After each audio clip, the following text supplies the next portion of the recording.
భద్రేశ్వరునితో పరిణయోత్సవ వేడుక జరగనుంది.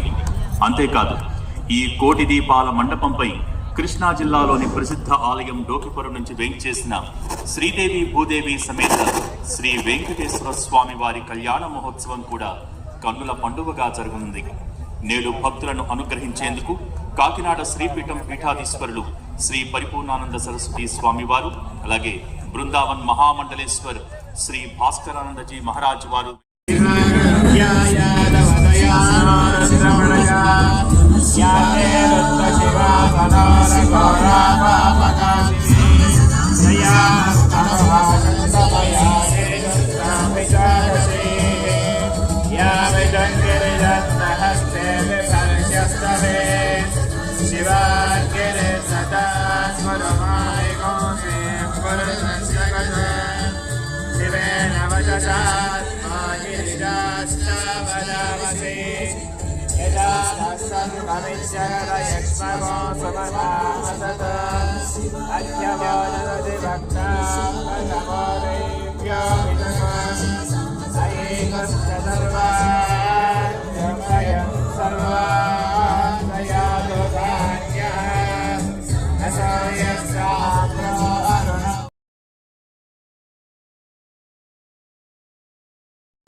कृष्णचंद्र की जय, गौरीपति चंद्रचूड़ की जय,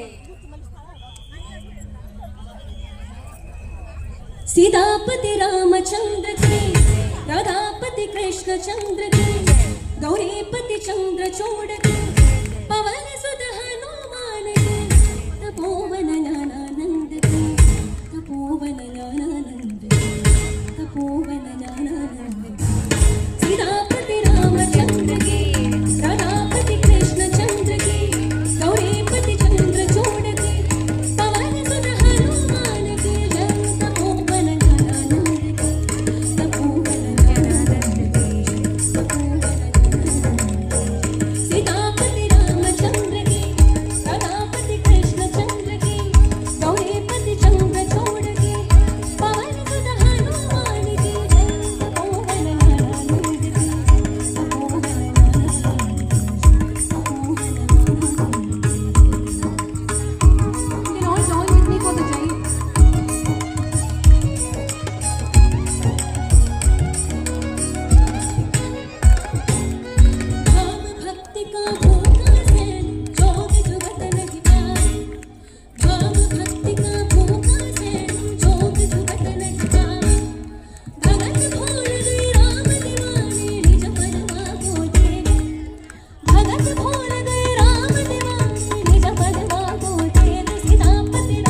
త్రిపుర సరస్వతీదేవి కూడా కొలువై ఉన్నది.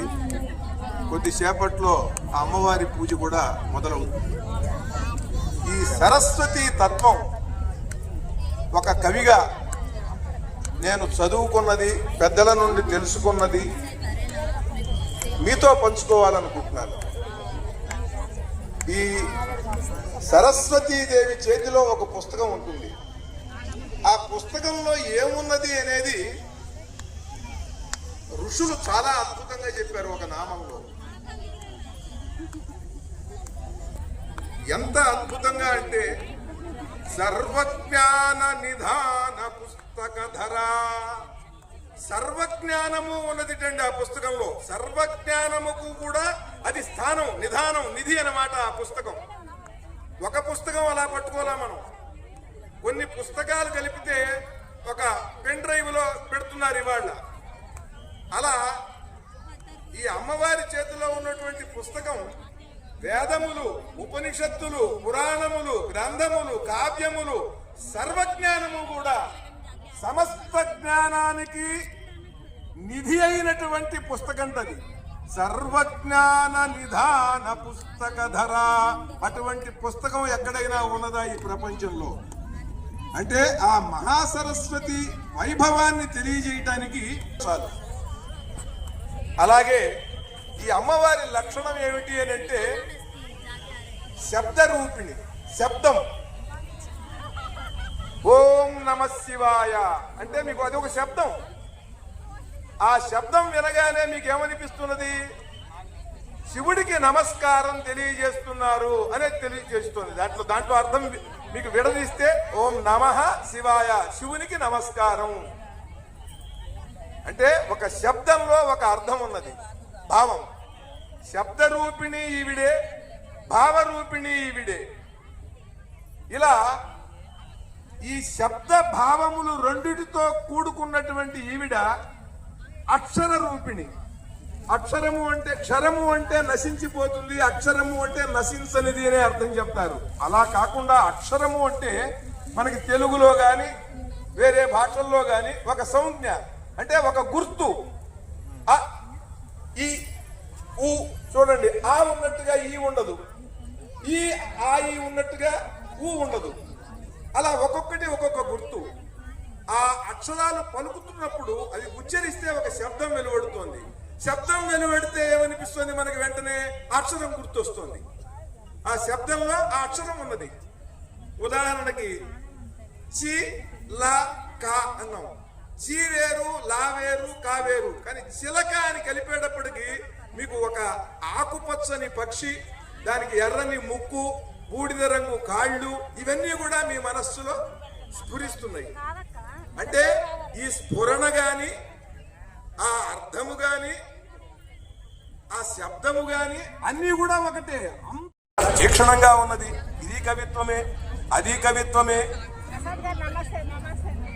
పిబరే రామరసం రసనే పిబరే రామరసం జనన మరణ భయ శోక విదూరం సకల శాస్త్ర నిగమాగమ సారం అంటే మధురంగా ఉన్నది.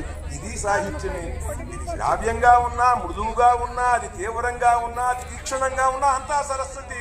ఈవిడ లక్షణం అలా ఉంటుంది అని చెబుతున్నారు. ఎన్ని పరమాద్భుతమైన విషయాలండి. భాగ్యవద్ దృష్టి గోచరా. అమ్మవారి యొక్క అనుగ్రహం ఉంటే వాడికి మాత్రమే కనిపిస్తుంది. భాగ్యం కలిగేటువంటి యోగం ఉన్నవాడికే ఈ సరస్వతి అనుగ్రహం ఉంటుంది. భాగ్యవద్ దృష్టి గోచర. భాగ్యవంతుడు అవటానికి దృష్టినిస్తుంది ఈవిడ. ఇచ్చి కనిపిస్తుంది. ఇగో ఆ అంశంలో, అగో అక్కడ ఆ స్థలం కొను, అదిగో అక్కడ ఆ సబ్జెక్టు నీకు బాగా వస్తుంది కనుక ఆ సబ్జెక్టుకి అప్లై చేయి. భాగ్యవద్ దృష్టి గోచరా. ఇగో ఇక్కడ ఈ ఊళ్ళో ఇది లేదు, ఇక్కడ తీసుకొచ్చి వ్యాపారం పెట్టు అని నీకు అలా అనిపిస్తుంది. ఈవిడ ఎవరికన్నా కంటితో కనిపిస్తుంది కదండి.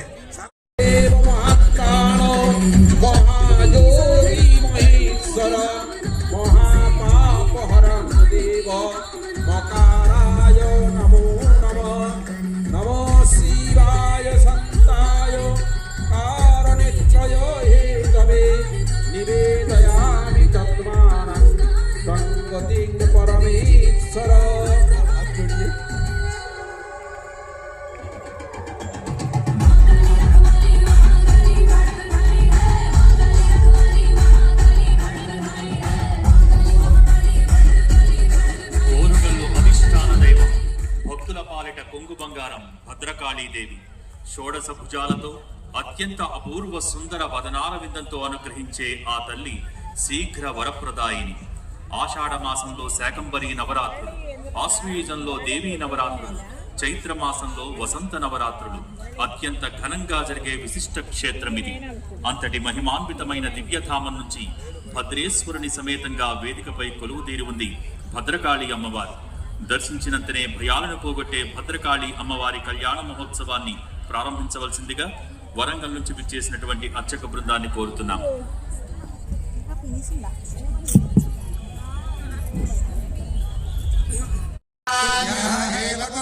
భద్రకాళీ సమేత భద్రేశ్వర స్వామిని శాంతి కళ్యాణ మహోత్సవ కర్మనే స్వస్తి భవంతో బ్రహ్మంతో స్వస్తి కర్మణే స్వస్తి ఇంద్రో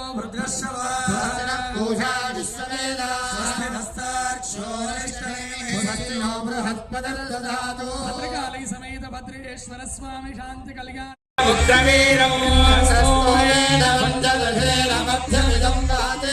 సగరేణ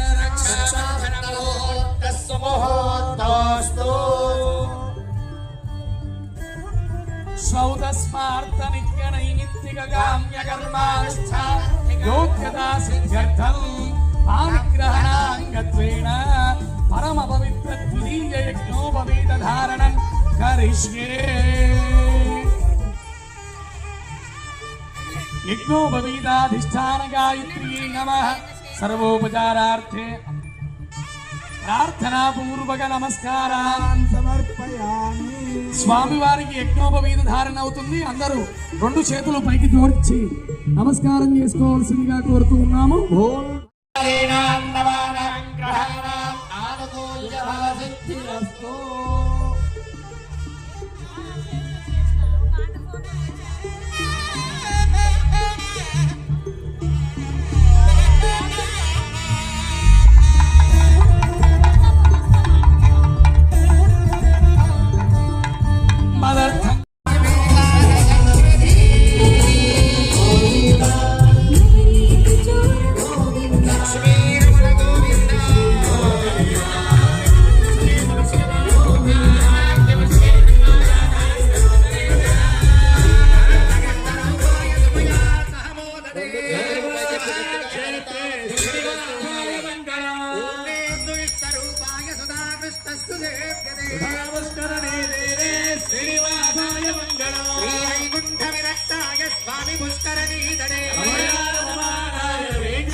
कल्याणी करुणान्विताखिल जगन् मातामही राजके आजाद्धो भगवान् पुराणपुरुष कुर्यात् सदा मङ्गलो. चक्रं चक्रधरं चकोरमलिनं चामीकरं चामरं चं चं चक्रितचक्रवाकगरुडा चण्डान्विता शाश्वतः चामुण्डी दुरचण्डिकादिचिकिला चूडामणि चन्द्रिका चं चं चर्चितचारु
ప్రయత్నం చేయవచ్చు.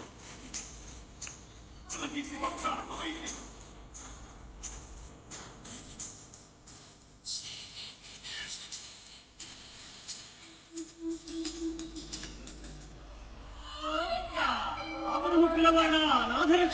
గోవిందా గోవిందా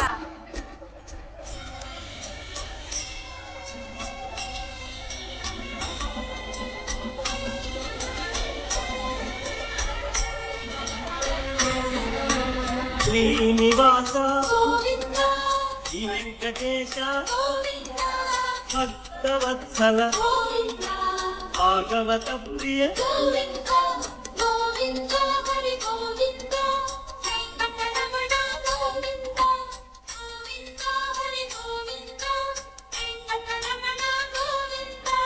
నిత్య నిర్మల నీలమేఘ శ్యామ పురాణ పురుష సుందరికాక్ష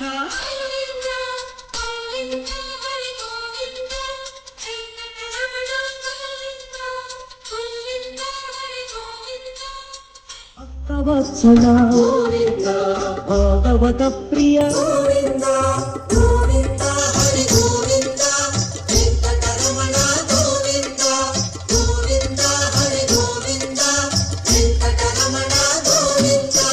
నిత్య నిర్మల నీలమేఘ శ్యామ పురాణ పురుష పుండరీకాక్ష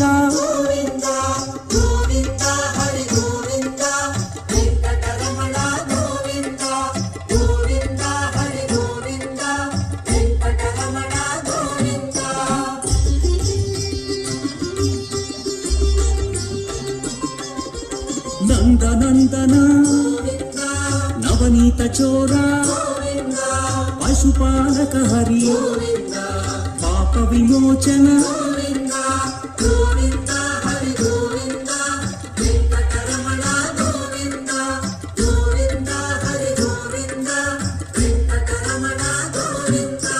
దుష్ట సంహార దురిత విమోచన కష్ట నివారక శిష్ట పరిపాలక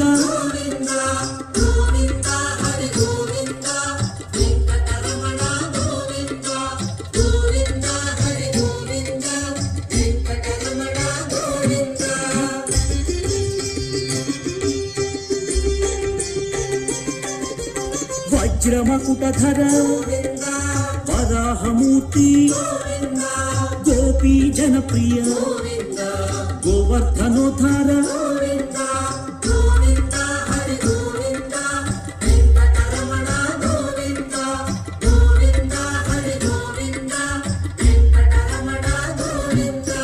దశరథనందన దశముఖమర్దన పక్షివాహన పాండవ ప్రియ హరి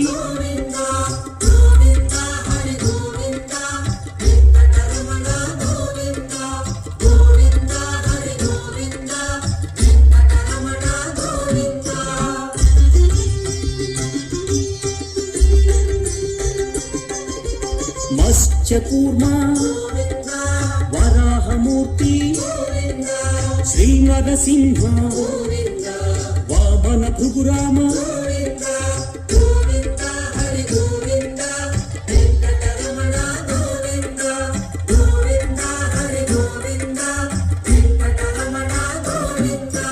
బలరామానుజ. ఇదంతా కూడా ఒక ప్రధానమైన అంశమైతే ఆ ఆఖరి గడియ భగవద్గీతలో కూడా శ్రీకృష్ణుడు అంటాడు, ఆ గడియలో స్మరించగలిగితేనే అది స్మరణ. ఆ గడియలో నువ్వు నాకు గుర్తుకొస్తే అది నాకు ముఖ్యం. కానీ ఆ గడియలో ఇవేవి పని చేయవు కదా. నా మనస్సు కూడా ఊగిసలాడుతూ ఉంటుంది. నా శరీరాన్ని వదిలిపెట్టి వెళ్ళిపోతున్నానని అది కూడా తపన పడుతూ ఉంటుంది. నాకు అప్పుడు ఎవరూ కనపడరు, ఏది వినపడదు. ఆ సమయంలో నిన్నే నేను పట్టుకోవాలంటే ఏం చేయాలి? ఆ ఘట్టంలో నిన్ను నేను వదిలిపెట్టకుండా ఉండాలంటే ఏం చేయాలి? ఏం చేయాలో మీకు తెలుసుకోవాలనుందా? మనం 99 సంవత్సరాల 11 నెలల 29 రోజులు పూజ చేసిన ఆ ఒక్క రోజు, ఆ గడియ, మనల్ని ఇక్కడి నుంచి తీసుకెళ్ళిపోయే గడియలో ఆయన్ని మరిచిపోతే ఎలా ఉంటుందనంటే, పెళ్లి అద్భుతంగా జరిగింది కానీ మంగళసూత్రం మరిచిపోయారన్నట్టు ఉంటుంది. పెళ్లి చాలా బాగా జరిగింది కానీ మంగళసూత్రం కట్టడం మర్చిపోయారు హడావుడిలో అన్నట్టు. నేనెప్పుడు ఆ మాటకి చాలా గౌరవించా. ఆ ఒక్క గడియే నాకు కావాలి. ఇన్ని సంవత్సరాలు నేను చేశానో చేయలేదో, మర్చిపోయానో వదిలేస్తానో తెలీదు, కానీ ఆ ఒక్క గడియ మాత్రం నేను మిస్ అయితే నేను ఇక్కడ బ్రతికిన బ్రతుక్కి అర్థం ఉండదు. ఆ ఒక్క గడియ గురించి తెలుసుకోవాలంటే ఏం చేయాలని, ఆ ఒక్క గడియ వచ్చినప్పుడు ఏం చేయలేని పరిస్థితి. కానీ ఆ మహనీయుడు అన్నాడు, ఆ ఒక్క గడియ వచ్చేటప్పుడు ఎలా ఉండాలో మీకు ఒక్కసారి సాధన చేయిస్తాను. నేను అది ప్రతిరోజు చేస్తాను, ఎందుకంటే ఏ రోజు ఆ గడియ వస్తుందో తెలియదు కదా. కాబట్టి మీరు కూడా ప్రతినిత్యము 1-2 నిమిషాలు ప్రవచనం చెప్పడం కంటే ఆ గడియ వచ్చినప్పుడు మనం ఏం చేయాలో దానికి ప్రిపేర్ అయితే, ఆ సన్నివేశం వచ్చినప్పుడు మనం అన్నీ సర్దుకుని వెళ్ళాల్సి వచ్చేటప్పుడు మనం ఎలా ఉండాలో అదొక్కసారి మనందరం అనుభూతి పొందే ప్రయత్నం చేస్తాం. అందరూ ప్రశాంతంగా కళ్ళు మూసుకుని కూర్చుని నేను చెప్పే ఆ 1-2 నిమిషాలు మీరు దృష్టి పెట్టండి. ఆ సమయంలో నాకు వేదం గుర్తుకు రాకపోవచ్చు, ఆ సమయంలో నాకు నామం గుర్తుకు రాకపోవచ్చు, ఆ సమయంలో నా పేరే నేను మర్చిపోవచ్చు. ఆ ఘట్టంలో నేనెవరో, నా ఉనికే నాకు అర్థం కాకుండా పోవచ్చు. కానీ ఆ ఘట్టంలో నిన్ను మాత్రం వదిలిపెట్టకూడదు. నేను లేకపోయినా పర్వాలేదు, నువ్వే ఉండాలి. నేనేమైపోయినా పర్వాలేదు, నువ్వు మాత్రమే ఉండాలి అని కోరుకునే ఆ భక్తికి నిర్వచనంగా 3 నిమిషాలు మీరు సమయం ఇస్తే, నాకు 3 నిమిషాలు అది మీకు చేయిస్తాను. అది మీరు ప్రతినిత్యం 1 నిమిషం చేసుకున్నా, 3 నిమిషాలు చేసుకున్నా విడిచిపెట్టకుండా ఉదయం లేవగానే పళ్ళు తోమక్కర్లేదు, మనం లేచి ఎక్కడికి పరిగెట్టక్కర్లేదు. లేచిన వెంటనే మీరు కూర్చున్న ప్రదేశంలో ఆ 3 నిమిషాలు అలా ఉంటే, ఆ గడియ వచ్చే సమయంలో కూడా మనం అలా ఉండడానికి అవకాశం ఉంటుంది. చేయగలమా? ఒకసారి చేతులు ఎత్తండి. ఒక 3 నిమిషాలు అందరూ మనం ఎలా కూర్చోవాలంటే, మనం విడిచిపెట్టే గాలి కూడా పక్క వాళ్ళకి వినపడని విధంగా మనం కూర్చోగలగాలి. అలా అని ఆపేసి కూర్చోకండి. హాయిగా అన్నిటినీ మర్చిపోండి. ఈ ప్రపంచాన్ని వదిలేయండి 3 నిమిషాలు. ఈ ప్రపంచం మనం ఉన్నా లేకపోయినా ఉంటుంది. ఇవన్నీ మనకు ఉన్నా లేకపోయినా ఈ వ్యవహారం నడుస్తూ ఉంటుంది. 3 నిమిషాలు అన్నిటినీ మర్చిపోయి మీరుగా అలా కూర్చుని ఒక్కసారి కళ్ళు మూసుకోండి. నేను ఒక మంత్రం చెప్తూ ఉంటాను, అది వింటూ ఆ పరమేశ్వరుడు చేసుకోండి. చాలా సింపుల్. ఒకసారి అందరం కళ్ళు మూసుకుని కూర్చోండి.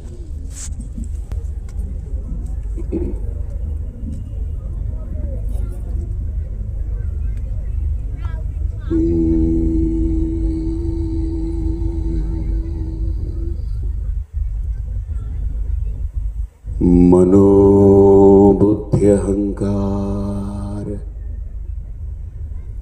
चित्तानि नाहं न श्रोत्रं न जिह्वे न च घ्राणनेत्रे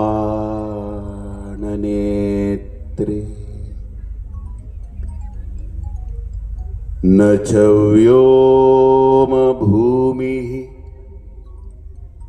न तेजो न वायुः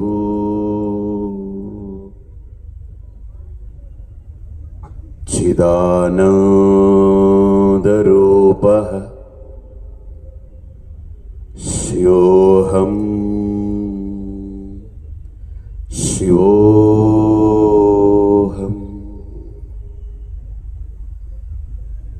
చిదానందరూపః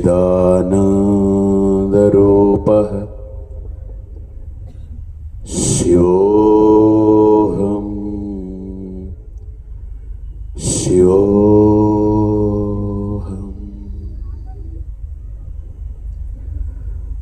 న మే మృత్యుశంకా न मे जातिभेदा पिता नैव मे नैव माता न जन्मा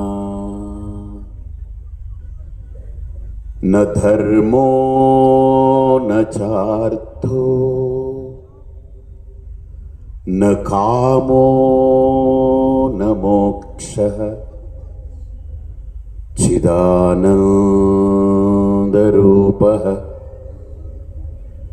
शिवोऽहं शिवोऽहं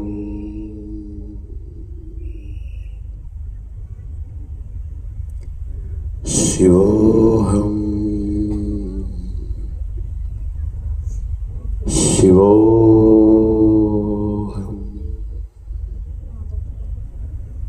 शिवोऽहं शिवोऽहं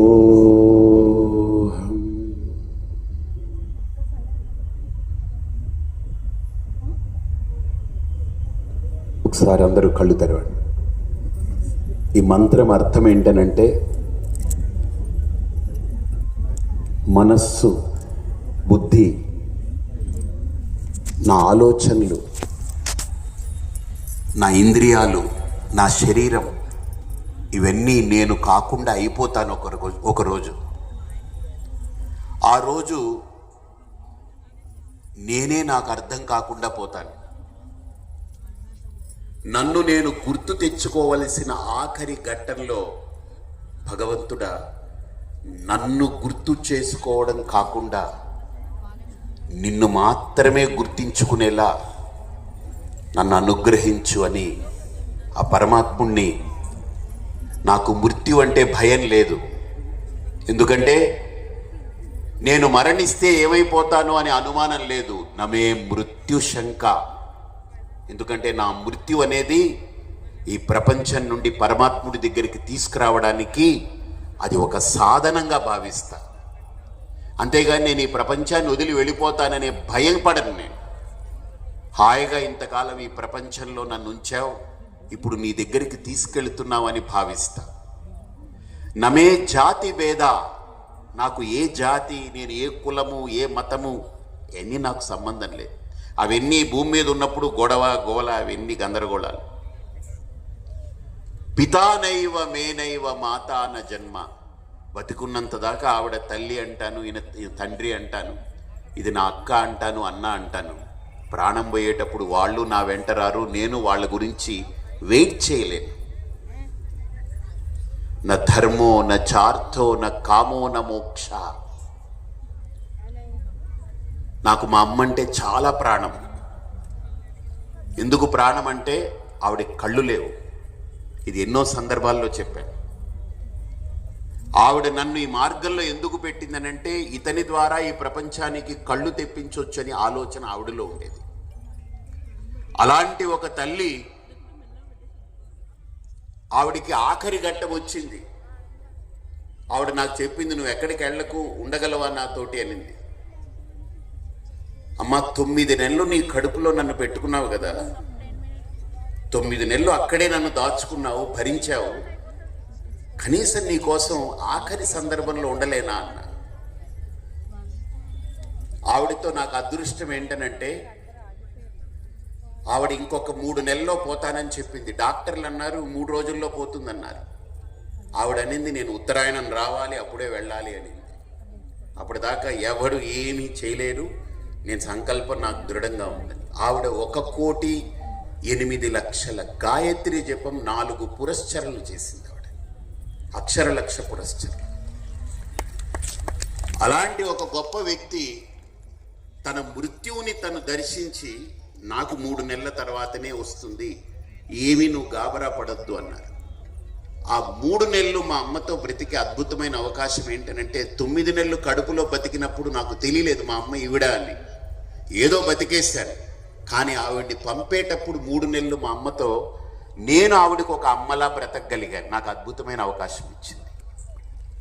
ఆవిడ దగ్గరుండి ఆవిడతో పడుకుని ఆవిడతో ముచ్చట్లు చెప్పి ఆవిడతో ఆడుకుని, అక్కడ ఉన్న వాళ్ళు కొంతమంది అడిగారు, ఎందుకు స్వామి మీరు మీ అమ్మతో ఆడుకుంటున్నారంటే, నాకు ఎవ్వరూ తెలియనప్పుడు మా అమ్మే కదా పాపం ఆడుకుని నన్ను లాలించి పాలించి, ఎవరు నన్ను పట్టించుకోరు, మా అమ్మే కదా రాత్రులు నిద్ర మానుకుని అన్నీ చేసింది. ఆవిడ కోసం ఒక 3 నెలలు మళ్ళీ ఆవిడకి నేను తిరిగి ఇవ్వలేనా? ఇది ఆవిడ నాకు ఇచ్చింది, నేను ఆవిడకి తిరిగి ఇవ్వలేనా? చాలామంది అంటారు తల్లి రుణం తీర్చుకోలేమని. అది అబద్ధం. అలా తీర్చుకోలేము తీసుకెళ్ళి ఓల్డేజ్ హోమ్లో పడేయడం కాదు. తీర్చుకోవాలి, మన బాధ్యత. ఈ భూమి మీద ఎవడి రుణం తీర్చుకున్నా తీర్చుకోకపోయినా, మీరు ఎవరికి అప్పు పెట్టిపోయినా పాపమో పుణ్యమో తర్వాత సంగతి. కానీ తల్లికి మాత్రం గుర్తుపెట్టుకోండి, ఆ రుణం తీర్చుకుని తీరాలి. తీరుతుంది కూడా ఆ రుణం. ఎలాగా? మనం ఆవిడతో, ఆవిడ ఆఖరి ఘట్టంలో ఆవిడకి ఒక తల్లిగా మనం ఉండగలిగితే, అది మగవాడే కావచ్చు, ఆడమ్మాయే కావచ్చు, ఆ తల్లికి మనం ఒక తల్లిగా నిలబడగలిగితే, ఆ తండ్రికి మనం ఒక తల్లిగా నిలబడగలిగితే, నా అదృష్టం మా నాన్నకి మా అమ్మకి నేను ఒక తల్లిగా నిలబడగలిగాను. వాళ్ళ నోటితో నోరారా ఒక మాట అన్నారు, మేము నీకు అమ్మా నాన్న కాదు, నువ్వే మాకు అమ్మా నాన్నవి. నీకు అమ్మా నాన్న అంటే మేమిద్దరం, కానీ మాకు అమ్మా నాన్న నువ్వు ఒక్కడివే అని చెప్పారు. ఇంతకంటే నాకేం కావాలి జీవితంలో? అలాంటి గారు ఉన్నారు అక్కడ. వాళ్ళ అమ్మగారికి ఎన్నేళ్ళు అడగండి. ఆవిడ్ని ఇప్పటికీ ఆయన ఇంట్లో పెట్టుకుని, ఆ రమాదేవి కానీ ఆయన కానీ ఇప్పటికీ, నేను రాగానే అడిగా మీ అమ్మగారు ఎలా ఉన్నారని. పర్లేదండి, ఇబ్బంది లేదు, బాగానే ఉన్నారు. ఎంత 90 ఏళ్ళు ఉంటాయా చౌదరి గారు? 90 ఏళ్ళు ఉంటాయి.